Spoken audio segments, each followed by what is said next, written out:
Miguel Jaramillo me preguntó, soy de Perú, quisiera saber qué piensa de Sendero Luminoso y MRTA. Miren, durante toda mi juventud y desde mi infancia, porque yo finalmente nazco en el 55 y la Revolución Cubana es en el 59, yo nazco en plena Guerra Fría y toda mi juventud y toda mi niñez, adolescencia y juventud se desarrollan bajo el paraguas de la Guerra Fría. Y he tardado mucho en darme cuenta de lo mucho que influyó en mí el hecho de que viviéramos con el miedo a la guerra nuclear todos los días y que viviéramos el enfrentamiento Estados Unidos-Unión Soviética con los actores intermedios que tuvieron las dictaduras en el tercer mundo, las guerrillas en el tercer mundo, etc. Esto ya lo he contado y no quiero que nadie crea que por decir que efectivamente la Unión Soviética financiaba los movimientos armados en América Latina y a muchos partidos no armados, partidos comunistas sobre todo, no quiere decir que las reivindicaciones que tuvieran no fueran legítimas, ni que hubiera una democracia admirable en los años 50 en América Latina, que no la había. Estábamos llenos de dictadorzuelos con gorras de plato y pechos llenos y cuajados de medallas.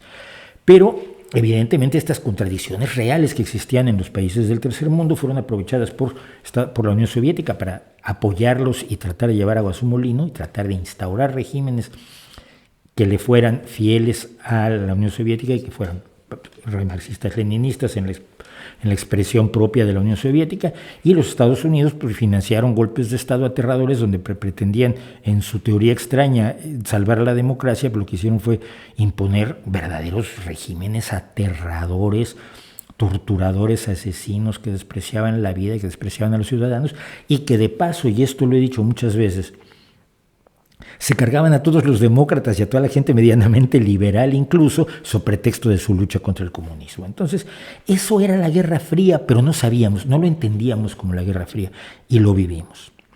Así que yo viví rodeado de movimientos armados, y con los años conocí inevitablemente a gente que participó en los movimientos armados.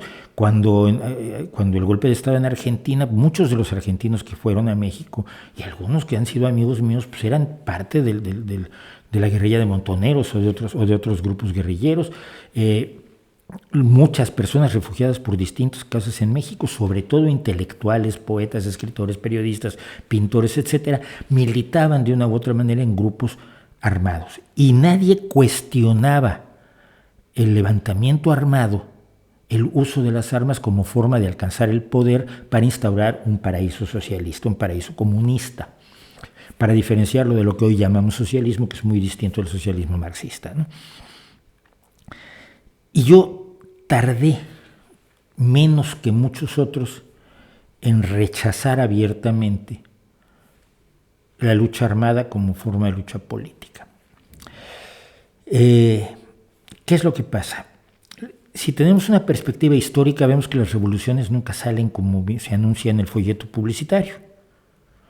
La Revolución Francesa, que es finalmente el detonador de lo que hoy llamamos democracia, de lo que hoy llamamos un Estado con derechos, con libertades, con genuina participación de la gente, etcétera, como revolución fue un horror. Tuvo extremismos ridículos, llegó a convertirse en una dictadura del terror a manos de Robespierre durante la Terreur, la famosa terror, la terror en francés es femenino, donde se decapitaba gente por montones, simple y sencillamente por las acusaciones más leves del mundo, incluido a Lavoisier, el químico que había apoyado a la revolución, pero luego no estuvo del lado correcto y acabó perdiendo la cabeza. Y allí la revolución dijo algo que las revoluciones luego dicen con mucha frecuencia. Cuando Lavoisier pidió que lo dejaran terminar unos experimentos, esto por lo menos así lo cuenta la leyenda, unos experimentos antes de matarlo, el juez dijo, la república no necesita de científicos. Joder, si algo necesita la república es de científicos, por supuesto, pero a Lavoisier le cortaron la cabeza. La Revolución Cubana no salió como estaba anunciada, la Revolución Mexicana no salió como estaba anunciada, la Revolución Bolchevique, por supuesto, no salió como estaba anunciada. Lo que se instaura son regímenes de otro tipo que acaban traicionando todos los principios que dieron origen a la lucha armada. Cuando la lucha armada además se vuelve clandestina, y esto pasó sobre todo en toda América Latina, donde las guerrillas urbanas eran claramente clandestinas, no tenían una base en un cerro donde tenían un pequeño territorio, como lo intentaba hacer el Che Guevara con sus focos guerrilleros. El clandestinaje además provoca graves problemas psicológicos entre los clandestinos. Es decir, primero que nada viven en una paranoia permanente.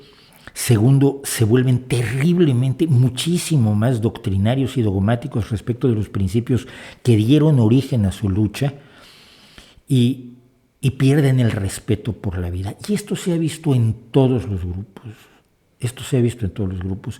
Y cuando uno los cuestionaba, tenía problemas graves. Voy a contar, bueno, yo cuando tenía 17 años, y de esto pueden dar fe mis amigos, fundé algo que se llamaba el Frente de Deserción, en la escuela preparatoria, en el bachillerato donde yo estudiaba. Y decía yo, si nos llaman armas cualquiera, sea la patria o sea la revolución, nosotros nos negamos a ir. Y con el tiempo un grupo de rock en el que yo participé lejanamente, un grupo de rock de otros, se llamó Frente de Deserción durante un tiempo. Un frente dedicado a gente que estaba dispuesta a desertar de todos los ejércitos de este mundo. Pero y esto ya también lo he contado, pero voy a pasar rápidamente sobre ello. Cuando triunfó la guerrilla sandinista, la gran mayoría de los comandantes estaban en México. No sé por qué el salinismo, el gobierno de Carlos Salinas, con la influencia de su hermano Raúl Salinas, que en su juventud se supone que eran maoístas, le dieron enorme apoyo a la revolución sandinista. La revolución sandinista se enfrentaba a una dictadura feroz que era la de Somoza. Muchos jóvenes entraban a la guerrilla porque si no entraban a la guerrilla o los metían al ejército o los mataban por miedo a que entraran a la guerrilla. Fue una situación tan podrida socialmente la que se dio durante la revolución sandinista en Nicaragua. Y la mayoría de los comandantes, sin embargo, estaban en México y se reunían en el Comité Mexicano de Solidaridad con el pueblo nicaragüense, con el que yo tuve relación también por las mismas cosas por las que acabé en una sala de una casa con Silvio Rodríguez haciendo cancioncitas. Y alguna vez yo a esos mismos comandantes, a dos de ellos, con los que, conversando, nos hicimos medianamente amigos, yo pregunté, oye, ¿por qué estar en el campo matando soldados? Esos soldados no están voluntariamente defendiendo el régimen de Somoza. Esos chicos son conscriptos, son campesinos. ¿Por qué matarlos? No, es que esto es para crear conciencia política. Digo, no, es que no le puedes poner el precio de vidas humanas a la conciencia política, pensé yo, ¿no? Pero ellos lo explicaban así. Ellos sentían que era perfectamente normal matar a gente en realidad inocente, aunque se les hubiera indoctrinado y usaran un arma. Eran gente que no quería defender a la dictadura, simplemente lo hacía porque no le quedaba de otra. Yo con los años me volví extremadamente crítico de todos los movimientos armados, excepto de los movimientos de resistencia. Esto es evidente. Es decir, cuando tú estás siendo atacado, tú tienes que defenderte. No soy un pacifista absoluto de esos como Gandhi, que Gandhi le escribió una carta al pueblo judío pidiendo que se entregara al holocausto, pidiendo que se dejaran matar para exhibir la maldad de los nazis. Y no, o sea, no estoy de acuerdo con eso. Creo que ese pacifismo místico de Gandhi no es aceptable por el enorme dolor que estás facilitando, ¿no? Entonces, sí creo en la resistencia, pero no creo. Entonces, para acabar respondiendo a la pregunta, ¿qué puedo pensar de Sendero Luminoso y del MRTA? Lo mismo que pienso de todos los movimientos armados. Era mejor no haberlos intentado.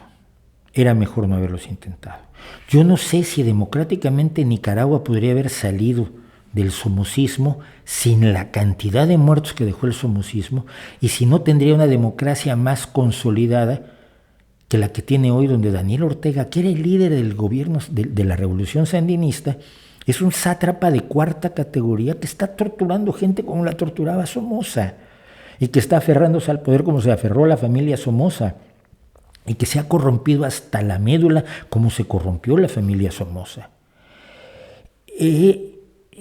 ¿Era necesario el movimiento armado?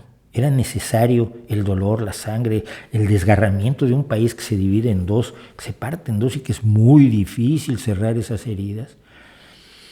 Yo creo que no.